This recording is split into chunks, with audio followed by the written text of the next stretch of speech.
Hello दोस्तों, स्वागत है आपका पॉलिटी यूट्यूब चैनल में। और आज हम बात करने वाले आर्टिकल 5 के बारे में। आर्टिकल 5 टू 11 सिटीजनशिप के बारे में डिस्कस करता है। और आर्टिकल 5 मेनली डिस्कस करता है कि 26 जनवरी 1950 को इंडिया के सिटीजन कौन माने जाएंगे और कौन इस डोमिसाइल का पार्ट माना जाएगा। तो इसमें 3 सब क्लॉज हैं। फर्स्ट सब क्लॉज है कि who was born in Indian territory, जो भी इंडियन टेरिटरी में बॉर्न हुआ है वो इंडिया का पार्ट माना जाएगा, इंडिया का सिटीजन माना जाएगा। और जिसके पेरेंट्स बॉर्न हुए हैं इंडियन टेरिटरी में वो भी पार्ट माना जाएगा। और जो इंडिया में पिछले 5 सालों से रह रहा है वो भी इंडिया का रेसिडेंस माना जाएगा।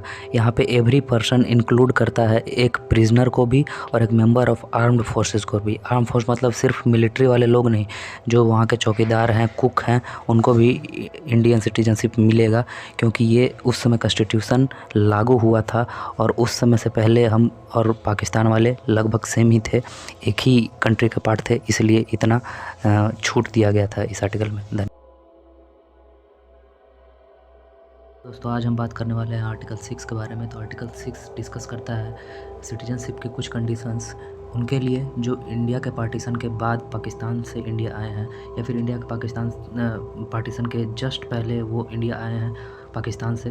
तो उनके लिए कुछ कुछ क्राइटेरिया यहाँ पे दिए हुए हैं। अगर कोई भी बंदा आता है पाकिस्तान से इंडिया में और उसके माता पिता जन्मे हैं यहीं पे अनडिवाइडेड इंडिया में, और वो गवर्नमेंट ऑफ इंडिया एक्ट 1935 के रूल के हिसाब से प्रोविजंस उसके मैच करते हैं, तो वो इंडिया का सिटीजन माना जाएगा। और वो बंदा जो पाकिस्तान से इंडिया आया है 19 जुलाई 1948 के पहले और इंडिया में ही रह रहा है उस टाइम से, उसको इंडिया का सिटीजन माना जाएगा। लेकिन 19 जुलाई 1948 से आने से पहले उसको मिनिमम 6 मंथ यहाँ पे इंडिया में रहने होंगे। उसके बाद उसको रजिस्टर करवाना होगा एक ऑफिसर से, जो कि गवर्नमेंट उसी पर्पज़ के लिए सिटीजनशिप देने के लिए बनाई हुई थी। उसके हिसाब से उसको रजिस्टर करवाना होगा, तभी वो इंडिया का सिटीजन माना जाएगा। धन्यवाद। हेलो दोस्तों, आज हम बात करने वाले हैं आर्टिकल 7 के बारे में। तो इससे पहले आर्टिकल 1 to 6 अपलोड कर दिया गया है, ये आर्टिकल 7 है। तो ये सिटीजनशिप के बारे में बात करता है। ये आर्टिकल बात करता है कि जो माइग्रेंट्स पाकिस्तान चले गए थे 1 मार्च 1947 के बाद और वो फिर इंडिया में आ गए थे 15 अगस्त 1947 के बाद, तो उनको सिटीजनशिप कैसे दिया जाए। इसमें एक सिंपैथेटिक व्यू रखा गया है कि जिनसे पहले गलती हो गई थी कि वो पाकिस्तान में चले गए, उसके बाद वहाँ के हाव भाव देख के, वहाँ के कंट्रीज़ के लीडर्स को देख के वो पाकिस्तान से अब इंडिया में आना चाहते हैं, तो उनको इंडियन सिटीजनशिप दिया जाए। तो मिनिमम 6 मंथ्स का रेसिडेंस यहाँ पे होना ज़रूरी है ये सिटीजनशिप अप्लाई करने के लिए, तभी आपको इंडियन सिटीजनशिप मिल पाएगा। ये आर्टिकल 7 में बस इतना ही लिखा गया है। हेलो दोस्तों, स्वागत है आपका पॉलिटी यूट्यूब चैनल में। और आज हम बात करने वाले हैं आर्टिकल 8 के बारे में। ये कॉन्स्टिट्यूशन के पार्ट 2 में इंश्राइंड है और ये मेनली सिटीजनशिप्स के बारे में बात करता है। आर्टिकल 5 to 11 सिटीजनशिप के बारे में बात करता है। तो आर्टिकल 8 मेनली बात करता है उनके सिटीजनशिप के बारे में जो पर्सन ऑफ इंडियन ओरिजिन कहलाते हैं। Person of Indian origin means that वो कभी न कभी सिटीजन्स थे इंडिया के, लेकिन अब वो दूसरे कंट्री में रहते हैं और उनके ग्रैंड पेरेंट्स या पेरेंट्स सिटीजन्स थे इंडिया के, लेकिन अब वो किसी दूसरे कंट्री में रहते हैं और वहाँ पे परमानेंटली शिफ्ट हो सकते हैं। तो उनके सिटीजनशिप कैसे दिया जाएगा उनके बारे में ये बात करता है। ये mainly government of India act 1935 के जितने भी शेड्यूल्स हैं उनके थ्रू लागू होता है। और वो जो भी पर्सन ऑफ इंडियन ओरिजिन का व्यक्ति है वो अपने आप को इंडियन सिटीजन के रूप में अगर रजिस्टर करवाना चाहता है, तो वो जिस कंट्री में रह रहा है वहाँ के डिप्लोमेटिक और काउंसलर रिप्रेजेंटेटिव हैं, जो कि मेनली हाई एम्बेसडर होते हैं, वो उनसे डायरेक्ट बात कर सकता है और उनके थ्रू अप्लाई कर सकता है। स्वागत है आपका पॉलिटी यूट्यूब चैनल में। और आज हम बात करने वाले हैं आर्टिकल 9 के बारे में।